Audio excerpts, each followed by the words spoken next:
یه فندک مشکی، یه گالون بنزین، دیگه رسیدیم مرحله آخر. فاصله ای من و خدا یه تصمیم، اراده کن که ندارم طاقت. منو بسوزون یه شب تو کویر که مهتاب برقصه رو جسم داغم، یا که با بنزین بریم ساحل. من عاشق سوختن تو دریا کنارم. ازم میپرسی چی میخوام الان؟ فقط میخوام یه پایان تراز. من و پتو انداختیم تو دره و بو کشیدنم سگای هراس. کلت که خالی شدشم متا، برگشتی دنبالم تا که نمونم بدون مزار. ولی یهو دیدی استخونام تو دهن سگاس.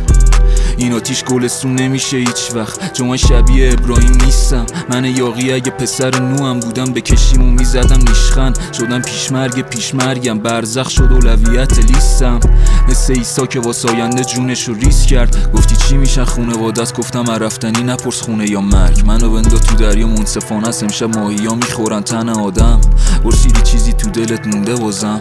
حرف زیاده جونمو بگیر که امشب اولین شب من میتونم خوب بخوابم. خلاص.